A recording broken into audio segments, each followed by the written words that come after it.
podcast. It's been 4 years since we got the last episode due to circumstances out of our control. Given COVID and the lockdown, I didn't want to have one-on-one podcasts in, I guess, via Zoom or whatnot. But I'm here with my brother from another mother. What it Govi. do? How's it going, broski? Good, thanks for having me. Thank you for coming on the podcast. Today we're going to get to know Govi. So Govi is a neighbor of mine. I met you how long ago? It's been like as soon as I've lived in this building. As long as I've lived in this building, I would say roughly 2+ years. Yeah, so we're not going to out where exactly I live to strangers, but yeah, you live right down the hallway, and I met you through one of my other neighbors that lives across from me. So, getting to know Govi. Who are you, Govi? What do you do? Currently, I feel like I'm a child strapped into a roller coaster with the mic set up. Nice. But I also have sinus issues. That's who I am right now. Mm-hmm. I don't let it define me, but if you hear me sniffling, that's probably it. No worries. But you make a good point. I feel like I'm not even answering your question right now. Go ahead, bro. You're going to give some ASMR to those people that appreciate sniffles, but who are you as an individual? Who are you and what do you do? So what is Govi comprised of? What gets you up in the morning, Govi? As you ask those people. Usually, I mean, whenever I ask this question to other people, they expect me to, expect a deep answer. But what gets me up is I usually have to urinate. I see. Beyond that, I mean, I'm just a traveler of this earth. We live on a floating rock in the middle of space, traveling how many million miles per hour. I'm just glad I get to call this place my home, just figure it out. And every day I try to be a little bit better than yesterday. Mm-hmm. Try to be present in the moment. And I think just looking forward to the beautiful things in the current moment, but also working towards, a better me. That's a very buzzwordy answer. Buzzwordy. You went really deep with that. So what do you do for work, my brother? So by heart, I'm a salesperson. I could sell anything. Currently, I work at a multinational tech company. Mm-hmm. I sell software there. I also partake in real estate sales as well. Mm-hmm. So selling homes, helping people buy or rent as well. And beyond that, I'm just passionate about self-improvement. Mm-hmm. So you also work. I'm not mistaken, yeah. Yeah. We gotta bleep that. Yeah, you gotta bleep that. Beep. Yeah. So it's a great company to work at. Really happy with what I do every single day. Nice. So in regards to your career and everything like that, how long have you been doing what you've been doing, and what led you to go down this path as far as marketing goes? Yeah, great question. So I had a pretty unorthodox career just because in high school I thought I wanted to be a lawyer. Mm-hmm. And so I remember dropping all of my science classes and taking I think it was mixed math. Mm-hmm. And I'm like, you know what? I'm not going to need math or sciences. I'm going to take an English degree and become a lawyer. Mm-hmm. I remember my first mixed math class, and a kid lit another kid on fire. Not literally, but he put fluid on him and almost tried to light him on fire. And I should probably go back to regular math. So I did that, and I ended up going to school for business. In university, I didn't really know what I wanted to do, but I just figured it had to do with prestige or something. So I thought I wanted to go into banking, maybe consulting. The only issue is I didn't really go to a target business school, nor was I good at school per se. I didn't really study whatsoever. So that presented a tough challenge in terms of getting to school. From that point onwards, I somehow landed a internship. That was in, it was actually a full-time role. Someone was going on mat leave, so I was lucky enough to be able to be the sole technical, I guess, project owner for EDI, which is a form of communication between large companies. So our company was selling steel to auto manufacturers such as Tesla, Chrysler, etc. And I was in charge of, helping with the EDI infrastructure. Nice. The only thing is I didn't really know much. Yeah, but I guess once you get involved, you get a gist of what everything is, right? So you jumped into something that was unfamiliar, and then you got familiar with everything. But knowing you, I've known you for a while, and you are very outgoing, and I can tell you adapt quickly to unfamiliar environments. So, but yeah, that's very interesting. So when it comes to spirituality and all that kind of stuff too, I know you mentioned we're on this floating rock and all that kind of stuff. Where's your headspace when it comes to, I guess, the mind, body, and soul, and how you go about your day to day when it comes to that aspect of life? Yeah, great question. It's funny because before I met you, Mm-hmm. I was kind of going through my own journey of understanding what it is I wanted. At the time, I was very, I mean, I'm still a little bit anxious, but Mm-hmm. really forward thinking, not so much in the present, in a transitionary phase where I was, indulging in activities that were, like nothing crazy, but like consuming alcohol. At least for me, it's bad for my body, and I was kind of like already feeling that my friends my age were not thinking about necessarily like the future impact of what they're putting into their body. They weren't necessarily the most spiritual folks either. Some of the older people I knew in my life, like I think when I met you, I was maybe 25. Mm-hmm. So some of the older people I knew, like 30, 31, 32, I was just realizing that when I met them, they were like, I thought they knew what they were doing, but they were Mm-hmm. actually just kind of like childish themselves. Mm-hmm. So I didn't really have a lot of like good role models, but I knew I was trying to undergo some sort of change. I didn't know what it was until I met you. Mm-hmm. And then you kind of like put into words maybe what I was thinking and kind of set me on like the right path in terms of, this is how you can be intentional with being spiritual or being considerate of your body. Like, I know you treat your body with like, a lot of respect in terms of what you eat, Mm-hmm. what you consume, what you don't consume. You're also very physically active, and also you sharpen your mind. Mm-hmm. So to go back to where I am right now, I think I'm just navigating my own journey and figuring out what I'm comfortable with Mm-hmm. and what I want to do and where I want to move towards, but also maybe doing my own path around it. So lately it's been, as you know, I'm addicted to chips. Not Mm-hmm. actually, I was addicted to chips. I'm no longer addicted to chips. What's your favorite chips? I have actually never asked you this question. I'm curious. Miss Vicky's jalapeno. Okay. What Um, about the sea salt and vinegar? Are you about that or no? those are so fire, but they make your throat hurt if you eat Yeah. too many. What about the dill pickle ones? You like those or? I don't like dill pickle like that. Oh no, I have a bag for you if you want after. No, I'm good. I'm good. Yeah. But yeah, in regards to everything you mentioned about mindset and meeting me, a lot of times, especially in today's society, I find there's a lack of, I guess, role models or big brother role models or even mentors to look up to. And it's hard to find a tribe or a community of people that have that growth mindset.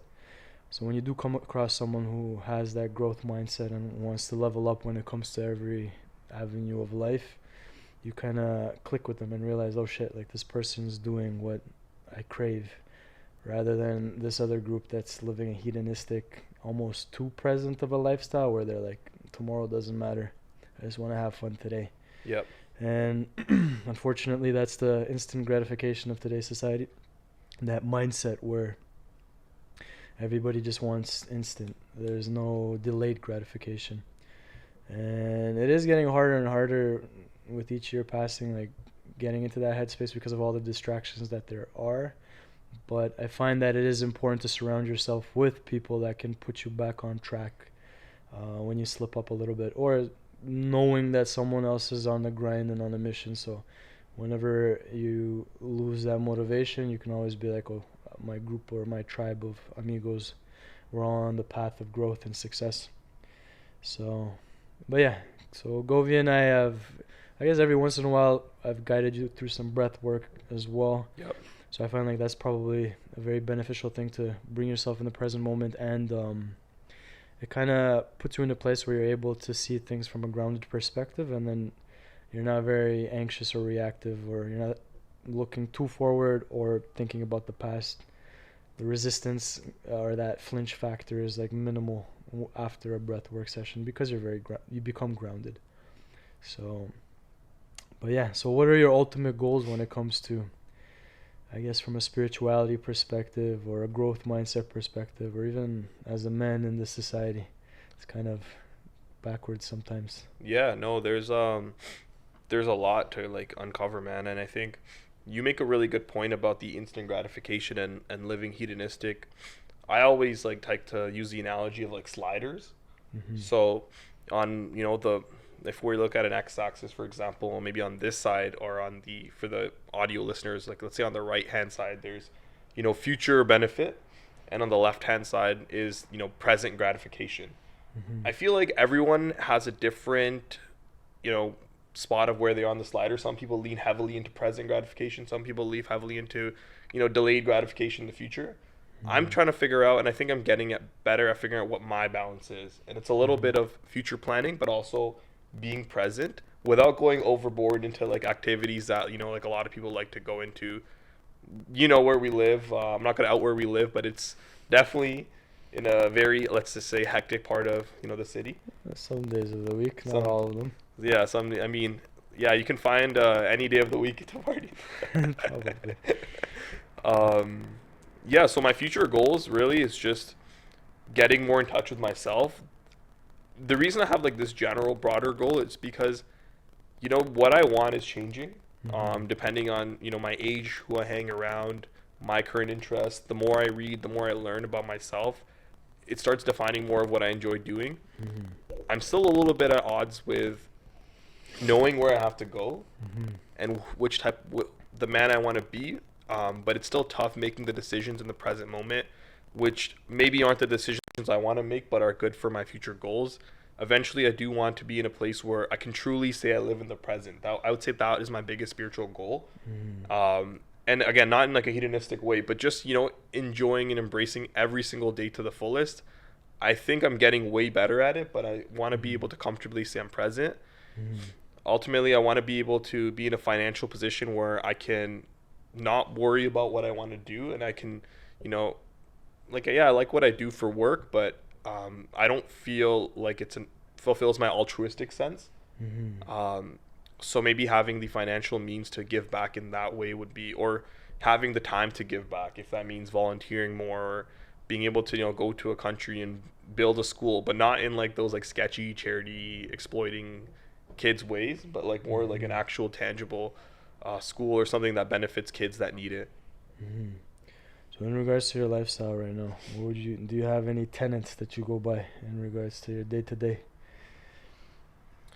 Yeah, I think the biggest thing is try to see both sides of the picture. I think being empathetic and putting yourself in someone else's shoes, can really be a game changer in how you see the world, and giving people grace and assuming positive intent. I will say, man, I can definitely still be a little bit of a hater, but more in like a balanced way. A hater in what regard? Like I think, I'll be honest, like sometimes I still pass judgment. I want to assume positive intent, I want to be empathetic, but sometimes, I think I'm working on this, but like, I'll just like pass judgment, I'm not going to like vocalize it per se, but in my head, I'll pass judgment. I'm like, this is coming from a place where my ego thinks I'm above something or someone. And yeah, that's a whole other conversation of like the role of the ego. But yeah, like, man, sometimes I think that's something that happens and something I need to work on. But as per my tenets, what I try to live by is try not to pass judgment, try to, again, be empathetic and assume positive intent. So some of those are big ones. And I guess why those tenets specifically right now, it's, just lately I've been thinking about like people and how I interact with people and questioning, what I can do to be a better person. But again, I still find myself coming, at odds and sometimes being a little bit judgmental, not gonna lie.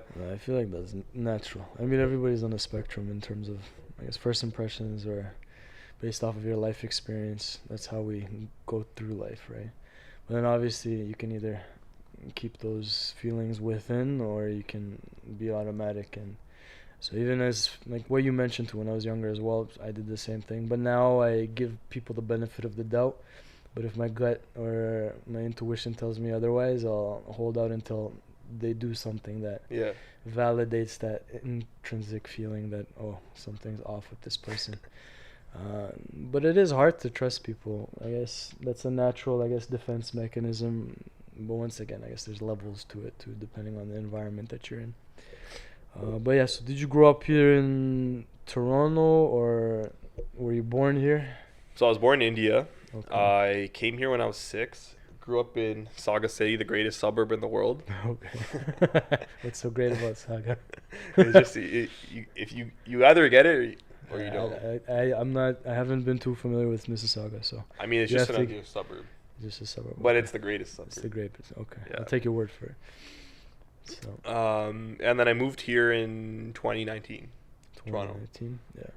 And this was as a result of your work situation, or you just wanted to come to the city? Yeah, I moved out of my parents' house when I went to university. Mm-hmm. I came back for maybe 6-7 months. I was studying for the LSAT, just trying to figure out what I wanted to do with my life, figure out, what sort of career I wanted to do. Mm-hmm. I ended up landing a role that did require me to come into the office. It was downtown. Mm-hmm. And I was commuting for a bit, and I think my heart just wanted to move out, to be honest. Maybe for the wrong reasons at that time, but I wanted to move out, wanted to live in the city, and have never looked back. It's hard for me to live at home. In your culture, is it expected for you to stay at home, or?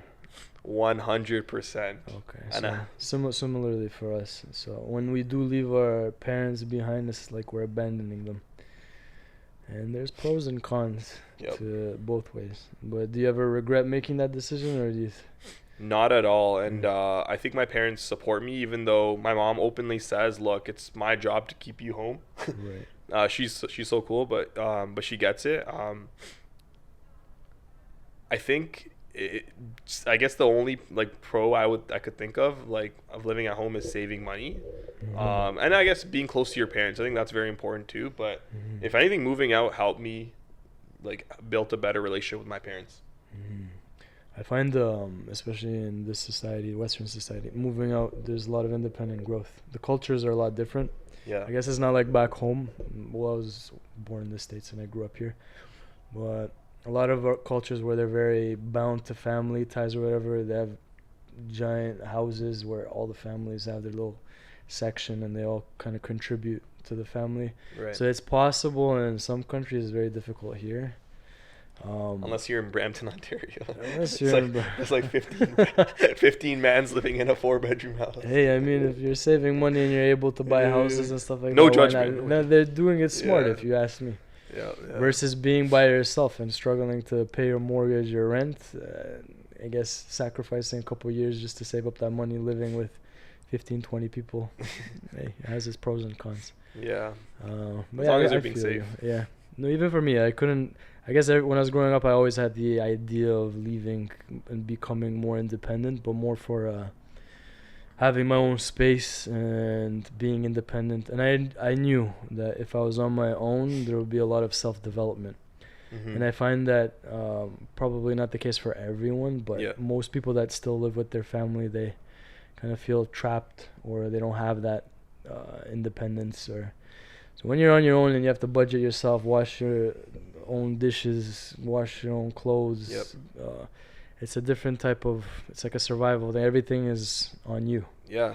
No more if I pee in my bed, I can't go to my mom's room Mom, I peed in my bed, I mean, everybody has different bladder situations. No, not that I'm doing that right now, but I remember being 6 years old and that was the see. scariest thing, Okay. or 5 or whatever. I don't want to out myself for when I was peeing my pants. I thought you were going to say last year too. Last week. Yeah. Well, yeah, my brother. So you grew up in Toronto. Do you like living in Toronto? Oh. I do. I think it's an amazing city. I mean, super grateful for the friends I have. I feel like every single day, I could probably be doing something.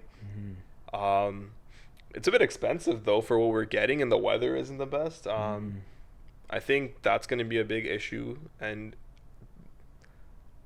I think I just want change. I'm always wanting change and what's next. So actually, funny enough, this is really relevant to me because I'm actually thinking about leaving the city and going somewhere else. I don't know where yet, but the thought's been eating away at me. And for me, it's I can only take it so much. I have to act on that. Leaving the city as in going somewhere abroad, or another back to Mississauga or something? No. Probably abroad, yeah. Probably abroad. I think a lot of people are doing it. If you can work remote, I feel like that's your best bet. Yeah. Although I know you have to be in the country for a specific number of months due to tax purposes or whatnot. But I know a lot of people that work abroad for 3-4 months of the year, sometimes longer, and then they come back. And then if they have property too, they rent it out. But yeah, living that nomadic lifestyle, it seems like if you can make the money and you can afford it, if you want to maintain your sanity, that's the best way of going about it. Yeah. So you don't have any places in particular in mind? There's a few places I've been thinking, like Portugal, Porto, or like Lisbon, or Mm-hmm. even the UK. Mm-hmm. Um, and I would actually consider moving somewhere long term even. Mm-hmm. But I mean, because I'm able to work like remotely for a bit, I would want to test it out, see if I like it, Mm-hmm. see if it fits my vibe before instead of just like going there and living there. I haven't even been to the UK, so I wouldn't Mm-hmm. just like pack my bag. But it would be cool to try living there for a month. Gotcha. So, a question in regards to trials and tribulations. Yep. In regards to your life, is there any moment in particular that Yeah. you had to sit down with yourself and you're like, you know what, I need to pivot, or it made you who you are today? Yeah, there's been like individual moments where I, went through some stuff where, stuff I regret doing or stuff that was like a mistake. And it, those types of moments always make me, alter like my course. But nothing has been as pivotal as like something that happened. And some people know about this. I don't necessarily feel comfortable like sharing it. No, you don't need to share. But You can give us a gist of. yeah, there was something like I felt traumatic that happened to me in 2018. Okay. And at the time I was in Hamilton, like living in like a student house, but none of my friends were living in the house, and I felt alone. I didn't tell anyone about it. I didn't tell my parents. Mm-hmm. But long story short, I was having like panic attacks. I remember like going to the grocery store and like having panic attacks. Didn't want to leave my house. I remember I still had to go to work. Mm-hmm. Everyone at work knew something was happening, but no one really could put their finger to it. Mm-hmm. It was like probably some of the scariest like times of my life. So, did you have an understanding of what was going on, or like, did you know what a panic attack was? I learned about it then. I fucked up by Googling a lot of stuff, and that made things worse. I didn't really talk to Mm-hmm. anyone. I just kept it in. Mm-hmm. Yeah, it was very traumatic. I was going home to see my parents more, but like I didn't want to tell them what was happening, and I didn't want to tell my friends what was happening. It was just Mm-hmm. like some stuff that I was like dealing with, and I mean, yeah, looking back on it, I feel like I always had some anxiety, but at that was like what really made me realize like I'm like it was just like full blown anxiety panic attacks. Mm-hmm. I remember though the bright side of this is that like I mean I don't think this is the best way to approach it, but like this is where like I think like have like gun you down tatted on my arm, and so that Mm-hmm. doesn't what that means is like just go for it. Like I really Mm-hmm. believe in throwing myself in the deep end. I remember having these panic attacks, but then I would, instead of staying in, I would force myself to go grocery shopping. I'd force myself to go out. Mm-hmm. And this is like after a bit of courage, I'd force myself to go to work and be happy. I remember I had a date and I was driving to pick up the girl, and I Mm-hmm. remember I'm like I have to do this. I remember picking up the girl, and I was like shaking and shivering. Mm-hmm. Just Beautiful girl, like because your nervous systems or your nerves are all over the place. not even because of like the girl specifically. I remember I was having panic attacks going to the grocery store. Right. It was just anything in general. Now we're adding on like a date to this. Mm-hmm. My I thought I was like smart by like overcoming that. Yeah, this girl was Mm-hmm. beautiful. Like still one of the the prettiest girls I know, and Mm-hmm. I remember picking her up and I was shaking, and I ended up going fine. Like the day was fine, but I remember like I think a while after that girl actually brought it up to me. She's like, "Do you remember on our first date, like you were shivering and shaking?" And I'm like, "Oh, you noticed that, and you still like gave me a chance." And that was Interesting. pretty funny. So did you figure out what the cause? I mean, like, what were your coping mechanisms to get over that? Because your body is in a state of, I guess, fight or flight. Yeah. And you knew what a panic attack was at the time. So how did you recover and heal from that? Yeah, great question. I think it came down to a few things. I think like forcing myself to like do things and not shutting down, and like So stepping out of your comfort zone. yeah, like literally just gunning it down, right? Mhm. Just like throwing myself in the deep end, just going, making sure I wasn't regressing and still doing those things. It was a little bit of time. It was a lot of reading. I did a lot of reading, and it sounds so cliched, but Paulo Coelho's The Alchemist was a book I read at that time, and it really helped me out. A lot of friends, funny enough, I had a friend that was going through something similar, and me and him would hang out a lot, and just kind of share this trauma bond. Mhm. I would just make time to go with my friends, going home to see my parents. No drinking, none of that stuff. just trying to eat healthy, going to the gym. Mm-hmm. Yeah, there's a few friends that like I'm still grateful for, and they know who they are, and to this day, like they help me get through it. So community as well, and Mm-hmm. time ultimately. How long did it take you to get out of that funk? Man, I would say like the initial funk, I felt like I was in a fight or flight stage for like 6 months. Mm-hmm.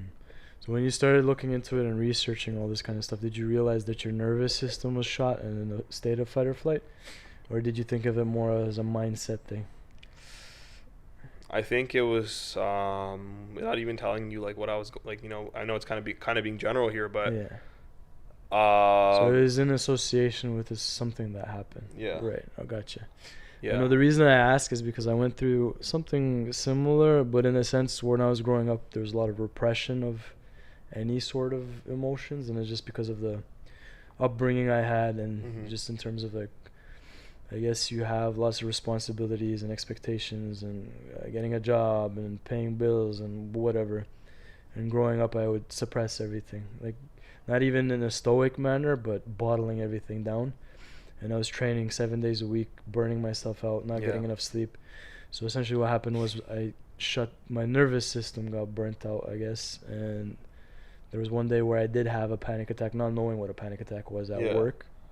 And I realized, like, I got a knot in my throat afterwards, and I couldn't swallow properly. And I realized I wasn't breathing properly. Mhm. So I was always breathing shallow. Yeah, And that was the catalyst to me getting into breath work and Right. everything. And this was when I was like 21. And for context, I'm 33 right now. And maybe I was 19, 20 at the time when I first got my first job. And then, yeah, I was just like peeling the armor and like doing bioenergetic stretching, Yep. reading all the different breath work related books, and slowly realizing that I needed to break the armor that was my nervous system, protecting myself from external threats and Yeah. preventing myself from being present and outward and breathing deeply, as Elliot Hall says, breathing into your balls. So that's what I would do. I'd constantly, and I realized I had so much built up fascia and tension in my body that I wasn't able to breathe deeply. And because of that, that's what happens, right? Your body or your nervous system presses the panic button. So at the time, I thought I was having an allergic reaction to Thai noodles, which I was having Thai for noodles, lunch. yeah. But yeah, we're going to take a quick break, and we'll be right back. All right, we are back. To take a little bit of a break. But yeah, we were talking about breath work and the importance of breathing into your balls. Shout Yeah. out to Elliot Hulse. Shout out So- to you for teaching me breath work too. Yeah, so that's one thing too I've noticed in today's day and age, and a lot of people don't focus on the simple human 101 things, whether it's hydrating, breathing properly, stretching, and I find all those things benefit so much when it comes to having a clear and relaxed state of mind. Yeah. So for me, for example, like if I wake up and I feel like I'm in a little bit of a funk, I'll do one of those things, or one of 5 things actually, whether it's stretching, breath work, drinking water, massage gun, cold shower. And then after I do any of those, I'll feel good. And if I combo all 5 of them, like, I feel amazing afterwards. And a lot of times what happens is people get into a funk and they'll externalize these feelings and they'll attach it to their life situation. Yeah. And then they'll just be in that weird state. And then if you continue living like that over like days, it compounds, right? So sometimes if you have a knot in your neck or your shoulders and that's irritating you, and you don't realize that that's irritating you and causing you to be kind of irritable and antsy throughout the day while you're working, they'll compound throughout the week, and you'll be like, fuck my life, like I'm stressed. When in reality, you just need to release some tension in your shoulders. So that's why I asked you in regards to the panic attacks and how you recovered, Yeah. what your approach was, because I took the route of, I guess, calming my nervous system down through different, I guess, activities and stretching and breathing, which it took a while. It took me maybe a year, but when I look back on that version of myself, I feel like it's a completely different person, because I was then able to laugh and enjoy life. Before I was like very repressed and kind of like in a hermit mode, because your nervous system is in like a fight or flight or freeze state. Yeah. And then when you shift into that parasympathetic state, it's like rest and digest. You're able to relax. You're able to laugh again. Like life becomes a little bit more vibrant. But so yeah, you dealt with that. I feel like that's also there's a lot of character development in that when you go through some of those type of hardships, because you come out the other side with a lot of skills, and that's probably what makes you so outgoing, because you force yourself to do those things in that state. Yeah. Well, yeah, I mean, you said a lot of good things. I think in the moment, I didn't realize it was a panic attack. You're right. And I had so many of them. Eventually, obviously, realized that these were panic attacks, and that's when I started changing. So I was doing a lot of research into omega-3s, vitamins, supplements. So to the listeners, like, can you describe what a panic attack feels like? Because a lot of people don't realize what a panic attack feels like. I would see them on movies, and I'm like, people were like describing it like they're like they think they're dying, and I'm like, no, wait. And then when you actually experience one, like your heart starts just beating so fast, like extremely fast. You start feeling like you can't breathe, and you just feel like you're gonna like I don't want to say like die, but it kind of feels like that, to be honest. You feel like are you getting a heart attack or what the frick is happening? Right. Yeah. No, it is a very interesting sensation, and it's not fun. It's not fun. I mean, it does sound a little soft, but it's just your nervous system short-circuiting after. I would actually have them. So I had rebound ones a few years after as well. Like I remember one time I was on a Zoom meeting with I think he was a director level or a senior manager level person. And I thought I was having a panic attack, and yeah, on camera, that was like the worst thing. And I think what made it worse is like I knew I was having a panic attack, so like I'll be fine, but because I'm in front of this person, it made it more hectic that like I think they called the ambulance. They called the ambulance while you were on a Zoom call? On a Zoom meeting. I lived alone, and so what were you doing on the Zoom call? Like we were just talking, and then like I think I just had a panic attack. Yeah, like they could tell, like, and I'm like, guys, I'm not okay. Like, they're like, this guy's having a seizure or something. Yeah.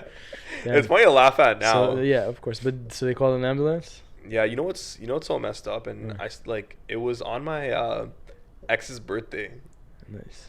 So I was like, she came afterwards, and she was really kind, and like the ambulance came. They're like, "Do you want to go to the hospital?" I'm like, "No, like I'm good now." And I meant nice, not in a nice way, but in terms of like that makes the situation a little bit worse. A little worse, but I feel so bad because it was on her birthday. Like I still ended up, we still celebrate her birthday, but like, like I still feel bad. Like I feel like that was on the back of my head and maybe on her head too. And she was so kind, and yeah, feel bad. Yeah, so I'm glad that's done and over with. Character development. So yeah, that was how long ago was that, you said? This was like kind of recent, actually. This was like 2020 or something. 2020. Yeah, I find like with that kind of stuff too, in terms of headspace, like certain substances don't help in those situations, especially. Not saying that you indulge in any of these things, but if anybody is dealing with any of that kind of mental stress or whatever, like if you're taking psychedelics or smoking weed or even drinking or doing uppers, everything, it kind of puts your nervous system in a more sensitive state as well. And unfortunately, I find a lot of people use certain substances to like numb those feelings too, when in reality you're not addressing the core issue or the core problem. This is a band-aid solution, which just amplifies. It's a pressure cooker. Yeah, they're fucking themselves over. Yeah. One day that the pressure is just gonna get too high and it's gonna burst. Yeah. So yeah, do you practice breath work often these days, or still working on it? No, I mean, I think another thing, you made a good point. If you don't address the knot right away, it's gonna go. So breath work is an excellent tool to have in your mental health and wellness and mindfulness toolkit. But yeah, it's effective to be if you're going through stuff, but it's even more effective if you're constantly practicing it. And so you're not doing it in a reactive way, you're doing it more proactively. To answer your question, the viewers need to know that me and Mas have an interesting dynamic where if I'm know I should be doing something, whether that's abstaining from chips, doing more breath work, being in the gym, and I'm not doing it, even if Mas is not around, I feel guilty. And if I see you should feel guilty. No, I'm joking. It feels even worse. You feel guilty. No. It's like a good thing. It's like Big Brother vibes. Big Brother, watching over you, making sure everything is okay. Hey, it's good to have those type of people in your life. Yeah, I always wanted. I've always wanted a big brother or a cousin. this is what drives me insane, is that like so many of like why I feel like I'm like where I am is because of like all the failures and putting myself out there without role models. You know, and didn't have any connections to get internships, so I had to network for those. You know, even where I am career wise, it was me doing the networking. Of course, there's people that help you along, but I'm going out there. No one told me what to do, how to do it. You know, like, and I've always wanted an older brother. And honestly, to other people, I think I am that person that helps them out in the way you help me out. But I always assumed that, you know, like it was always going to be me taking care of myself. But it's, again, really nice to meet someone that I can, like, look to for inspiration. And yeah, you live the life I like, would love to live, like in terms of like your mental health, just how you practice things. But even that, it takes lots of hardships to reach that level. Yeah. Because I myself, I have younger siblings, and I guess I was automatically put in that position where I had to lead by example. Bottle up, I guess, certain emotions growing up. We're dealing with things in a very calm demeanor. Yeah. So, and then when you're in that frame of mind, you fall into, like, I guess, leadership roles naturally. But yeah, and then when you can, I guess, tackle life on a day-to-day basis, holding accountability for your own actions, you become an unstoppable force. And then surrounding yourself with people too, and that's the thing, is like when you have a group of friends or whatever, you can always learn from one person or another, like how they can benefit you. Yeah. And not in a selfish way, but it's like someone who, I guess, amplifies your energy or gives you motivation or inspiration in any aspect of life, whether it's physical training, work-wise, mindset. If it's the latter and someone's bringing you down, why are you giving your energy to that person in the first place? You're doing yourself a disservice. Yeah. So, but yeah, I'm glad we crossed paths, and that's the thing. It's like when you have those type of people in your circle and you can see people that are leveling up based off of whatever you preach, because it even, for example, when I'm preaching specific things in mindset, it's a reminder to myself too. Yeah, 100%. Right? So it's not, I'm not perfect either. There's some days where I wake up and I don't feel like doing stuff, but I do it anyways. But the thing is, like, when you preach these things, you have to lead by example, or else you become a hypocrite. So, and ain't nobody want to be a hypocrite. Yeah. Because then you're like a hollow version of yourself, and nobody will. That energy is like very easy to read too. So you have to live by example, and when you have that growth mindset and you're looking for ways to level up in life, like that's the best way of going about your day to day. Because then every day you become a stronger version of yourself. So yeah, the key, I guess, points to take from what we just said was breathe into your balls when you have panic attacks, and always strive to become the strongest version of yourself. And like growing up, like I used to listen to a lot of Elliot Hulse's stuff, and that's essentially what he talked about. He's like a strength camp coach, and he talks about spirituality at the time. He's kind of went conservative, religious vibes now, which is understandable given the state of society now. It's like you're either at one end or the other. But growing up, he was essentially, amongst other people, was someone that I could look up to and gain some wisdom when it came to specific things in life. And then when you fill your mind with those kind of things, you realize your perspective shifts and you're able to tackle things in a grounded manner, and then you learn from those experiences.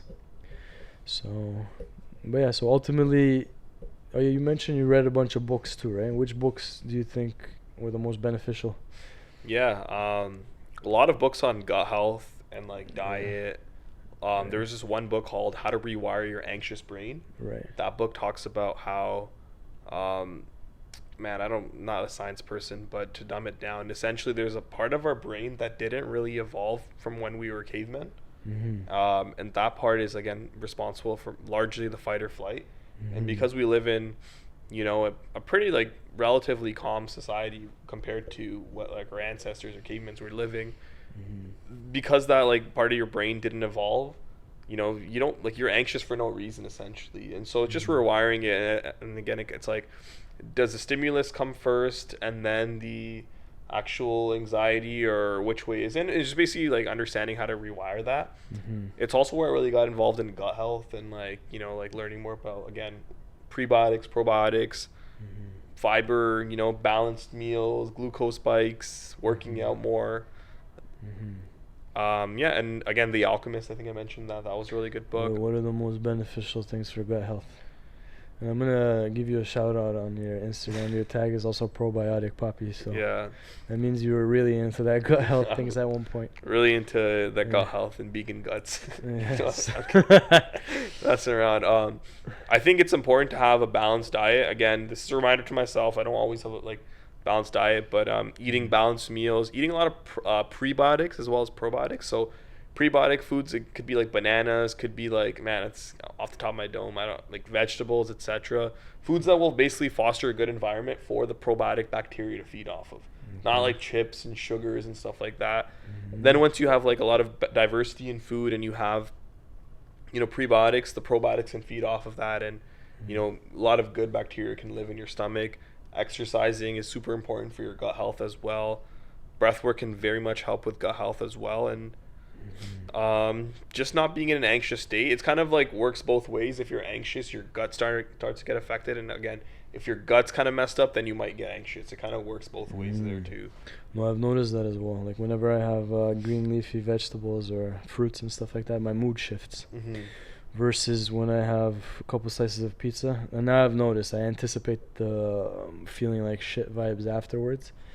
And is it worth it for the little bit of mouth gratification in the moment? Sure, but not all the time. It's tough. But then that's the thing, is like you wake up the next morning and you feel like crap, but one can also externalize that feeling to your life situation, when in reality it's just whatever's going on in your stomach.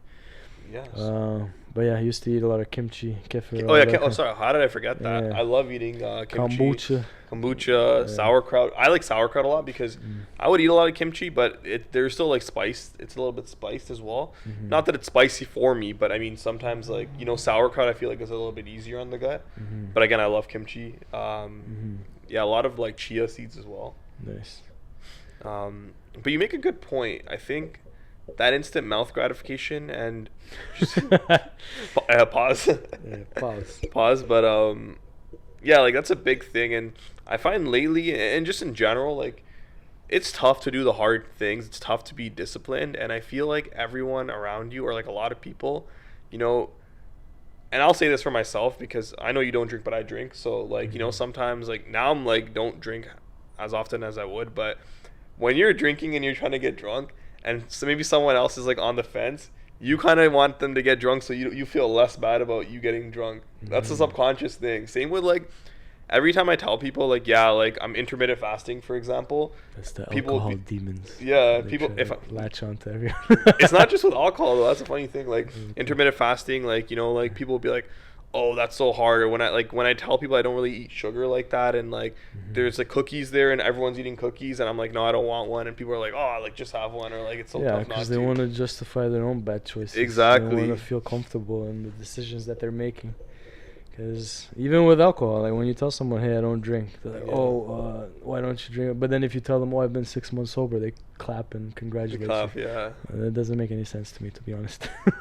You know what? It's funny because it's even better. Like, okay, so if I was to go to a pre or like a party and I saw them like, oh, I'm trying not to drink, they'll try to get me to drink. Whereas if I say I've quit for, like you said, like 6 months, it's way easier. But I don't want to have to like say that, like, you know, like. Yeah, I mean, if you step out of that environment, you realize that alcohol in general, you don't necessarily need it to have fun. Definitely not. But yeah, if you're around a bunch of people that are always drinking and whatnot, then they're kind of pushing it on you. And then yeah, a shot here and there, I see why people get involved in that kind of. It's like it's in the culture, that's why. But yeah, outside of boozing and everything, what else? So are you, when it comes to your family and your culture and everything, are you more westernized, or do you guys have going back to familia vibes? Yeah. Just out of curiosity, because even for me growing up in a Western society, I feel like me and my siblings, we feel like black sheep, as in we're not like really Middle Eastern, we're not really Western either. We're like in the middle, like a little bit of both. Like, yeah. So I wonder if you have the same experience growing up here, or. Yeah, great question. I mean, yeah, definitely. Like where I come from and my family, very collectivist, but we live in a hyper individualistic society too. So definitely feel somewhere in the middle. Like I love living away from home, but like the first 2 3 years I lived away from home, I felt so guilty that I wasn't seeing my mom every day, or like even though like she wouldn't say anything to me, I just felt this guilt of like, man, I'm leaving the house, like I'm paying to stay away from my parents. I could contribute that money towards the household. And Were they guilt tripping you as well or no? I wouldn't say like they were like, They were just staring at you in a specific way. yeah, I think it's like they're not like, my parents are very chill, in my opinion, but there was that guilt trip element. The key that I recognized, I would say I recognized this in grade 12, was that like your parents are always going to want to enforce boundaries. It's up to you to keep pushing them. Versus like I slowly started pushing the boundaries, like staying out till like 12, then 1, then 2, then 3, then 4, then going to uni, and then I'm gonna move away for 4 months, and then I'm fully moved out. Versus some people, like they just like are so scared of their parents, they just can't speak up for themselves, or they're too brainwashed, or whatever it is. And then all of a sudden they try to ask this huge thing of like moving out, and of course their parents are gonna like. So you approach the situation in a strategic manner. Yeah. Slowly bending the rules. Definitely slowly pushing the boundaries, because it's up to you as a kid. Like if you're a parent, I mean, I don't want to say if you're a parent, like I think for our parents, their job, they're gonna want to hold you as close as they can. Yeah, and that's the culture. That's culture, yeah. Especially if you're like the oldest or the first child or whatever. Yeah. They want to make sure they raise you as best as possible within the guidelines of what they've been taught. But I feel like in Canada or whatever, it's the values and the morals and how things are set up are a little bit different. So a lot of times they don't understand why you're doing what it is you're doing. But even for me, like I'd be out sometimes till 2 in the morning, and they'll be like, "What are you doing at 2 o'clock in the morning?" Yeah. And I'd be at a friend's house, like not doing anything. But to them, they wouldn't understand because it's foreign to them. They'd be like, "You should be at home." I was doing homework, Like, you're doing homework. Yeah. So, but yeah. So, would you ever consider relinking back with your parents? This is something I think about sometimes too. That's why I ask. Yeah, I think so. I think going back to those cultural, just because of how expensive and everything is, and it's becoming tough to be that individualistic lifestyle. Yeah, I don't knock anyone for living with their parents. I think for me, I've identified that I like the lifestyle I live. Like it's funny, when I first moved downtown, it was definitely to party more, to be close to like the nightlife. Now I live in a very accessible area to it, and I don't even go out like that. And the best part of living alone for me is I love my routine. I love my space. I just love being able to like. It's the independence. You don't miss your mom's cooking though? I miss my mom's cooking a lot. Yeah. But yeah, it's just the independence. Just about like taking ownership of my life, right? Right. I could move back. I've thought about it a few times, but more so just not even financially, just because I want to spend time with my parents while they're still like younger, I guess. Yeah, no, I've noticed too. The older you get, the more you realize how important family and community is for the most part.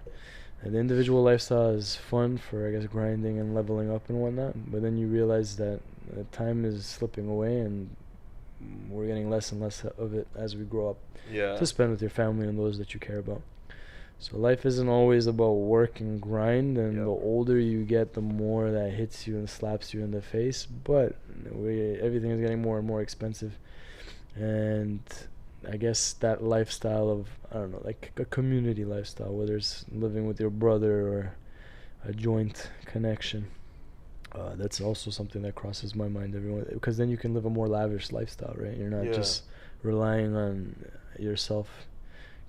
I mean, you can go the extreme route and do what Brampton people are doing, but I'm sure you can save a lot of money that way. But and to your point of going out and all that kind of stuff, that stuff gets very dry and desaturated very quickly, because you realize it's the same patterns over and over and over again. And mind you, I don't go out that much. Even when I moved in this area, I didn't really go out that much. But the times that I did, I could see things for what it is. Yep. Especially when you're not under the influence of any supplements or booze or anything like that, you can see through the facade of the nightlife. And sure, it's entertaining or whatever, but for the people that are enjoying it. But it gets boring pretty quickly, to be honest with you. I did it recently, like St. Paddy's Day. I was drinking for St. Paddy's Day in the morning. But in the morning, yes. Yeah, 11 so you're a.m. not only haram but like extra haram. Morning drinking. Yeah, but I came home, I took a nap, drank a lot of water, I was fully sober. One of my buddies was at a club nearby, Parlor. Okay. Man, I don't want to say nearby, No, it but doesn't in matter. the vicinity. But yeah, I was at Parlor. I went fully sober. As soon as I walked in, I'm like, I'm in a zoo right now. That's essentially what it is. Wounded gazelles everywhere. And gazelles.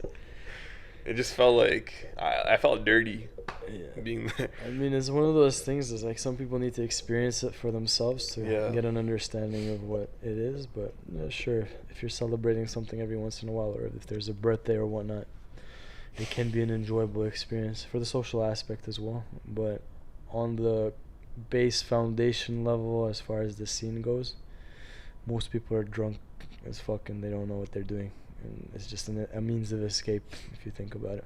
Man, for sure. And I think, yeah, it's just brings a lot of negativity, even for myself. Sometimes I'm like, when I'm drinking and I'm like, you know, in the past, and I've like drank a little bit too much, I'm just like, I would never do this, you know, when I'm sober. And I'm just like, what is the, like, why am I drinking this poison? Now I'm like, you know, doing things I'm regretting. Plus, it's messing with my gut health, messing with my gains, messing with everything. Can't mess with the gut health. Right? It's messing with everything. Especially when your name is Probiotic Poppy.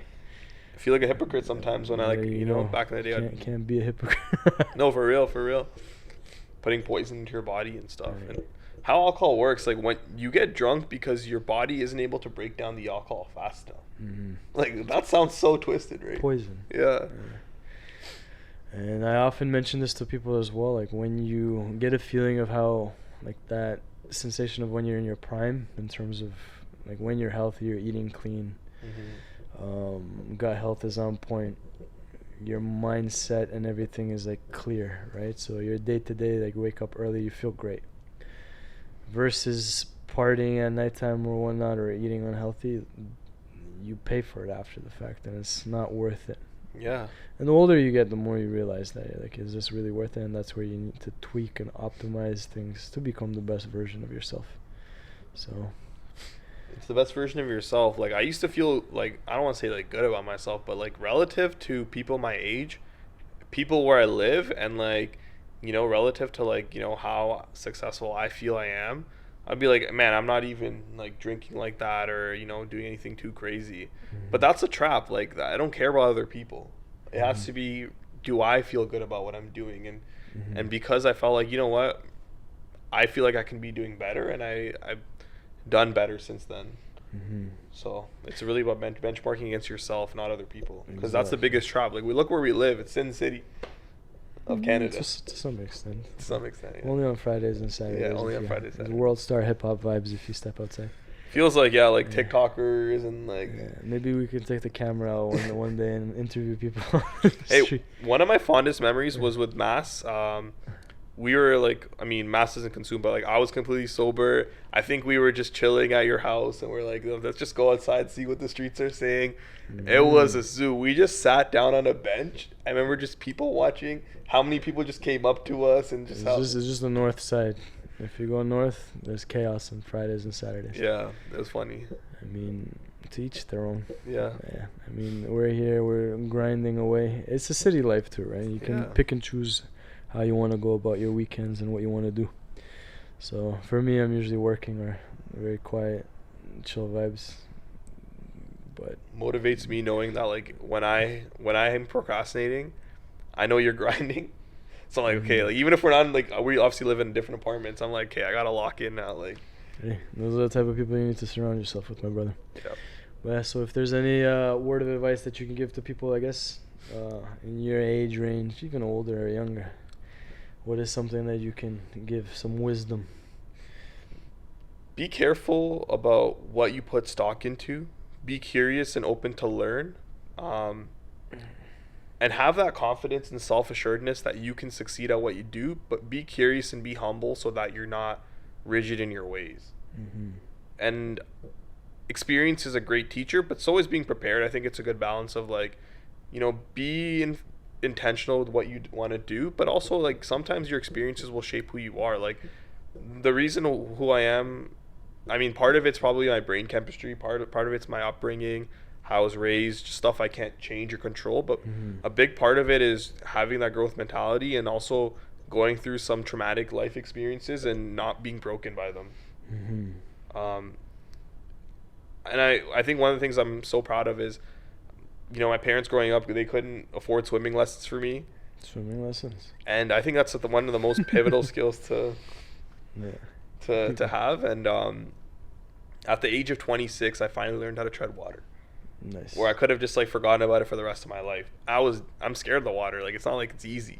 Hey, those are the ultimate words of wisdom by Govi. But I want to thank you for taking the time out of your day to sit down with me and have this podcast.